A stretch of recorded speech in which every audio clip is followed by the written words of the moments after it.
Assalamualaikum warahmatullahi wabarakatuh. Nama saya Beta Beliana.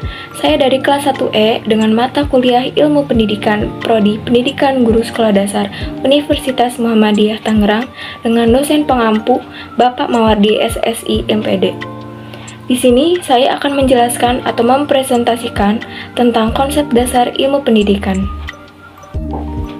Konsep dasar ilmu pendidikan. Pendidikan adalah segala usaha orang dewasa dalam pergaulan dengan anak-anak untuk memimpin perkembangan jasmani dan rohaninya ke arah kedewasaan, menurut Ngalim Purwanto 2002. Rumusan tentang pendidikan lebih jauh termuat dalam Undang-Undang Nomor 20 Tahun 2003 bahwa pendidikan Indonesia bertujuan agar masyarakat Indonesia mempunyai pengendalian diri, kepribadian, kecerdasan, akhlak mulia, serta keterampilan yang diperlukan dirinya, masyarakat, bangsa, dan negara.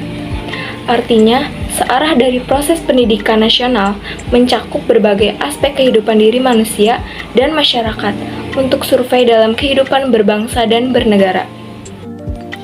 Selanjutnya, materi hakikat pendidikan. Pengertian ilmu pendidikan.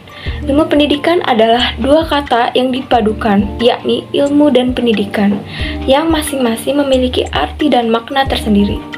Ilmu pendidikan adalah suatu kumpulan pengetahuan atau konsep yang tersusun secara sistematis dan mempunyai metode-metode tertentu yang bersifat ilmiah yang menyelidiki, merenung tentang gejala-gejala perbuatan mendidik atau suatu proses dewasa untuk mencapai kedewasaannya. Pendidikan ada sejak pertama kali manusia mengenal komunikasi, sebab pendidikan tak mungkin bisa dilakukan tanpa adanya komunikasi, baik komunikasi verbal maupun komunikasi non-verbal. Yang kedua, unsur-unsur pendidikan. Dalam kegiatan pendidikan, ada 6 unsur pendidikan yang dapat membangun pola interaksi antara unsur yang satu dengan unsur lainnya. Tidak bisa dipisahkan, karena kesemua unsur tersebut saling pengaruh dan saling melengkapi. Unsur-unsur pendidikan ada 6. Yang pertama, unsur tujuan pendidikan. Dalam penyelenggaraan pendidikan formal, informal, dan non-formal harus terlebih dahulu menentukan tujuan pendidikan yang ingin dicapai agar melancarkan suatu keberlangsungan pendidikan. Yang kedua, unsur guru atau pendidik. Pendidik ialah orang yang bertanggung jawab atas keberlangsungan mendidik. Yang ketiga, unsur siswa atau peserta didik. Peserta didik pada hakikatnya mempunyai potensi atau kemampuan yang belum terbentuk dengan jelas, maka kewajiban gurulah yang harus meningkatkan potensi peserta didik tersebut agar mereka mampu menampilkan potensi tersebut.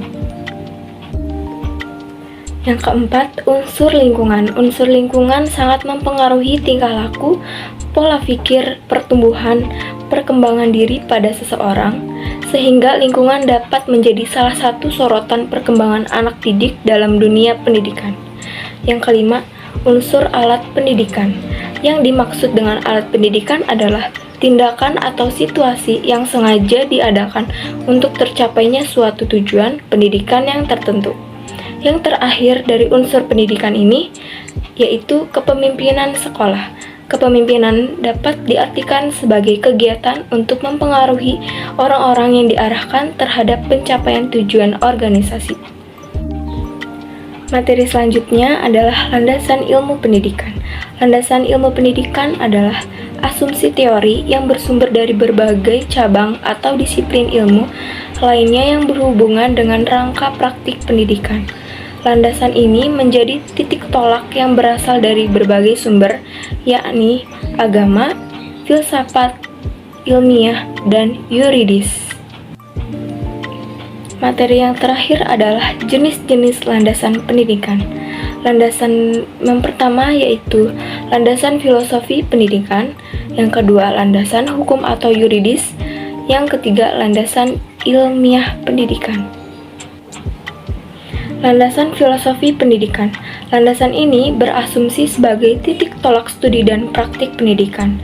Melalui studi pendidikan, kita dapat memperoleh pemahaman tentang landasan-landasan tersebut. Hasil studi filosofi pendidikan dapat bersifat filsafah, yaitu pendekatan yang lebih kompresif dan normatif. Yang kedua, landasan hukum atau yuridis. Landasan ini bersumber dari peraturan perundang-undangan yang berlaku yang dijadikan titik tolak dalam pendidikan. Yang terakhir, landasan ilmiah pendidikan. Landasan ilmiah atau landasan deskriptif pendidikan adalah landasan yang berasumsi tentang kehidupan manusia sebagai sasaran pendidikan.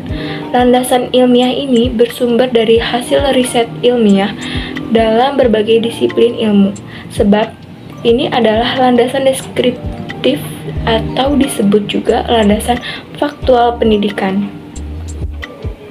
Sekian penjelasan dari saya tentang materi konsep dasar ilmu pendidikan. Kurang lebihnya mohon maaf. Wassalamualaikum warahmatullahi wabarakatuh.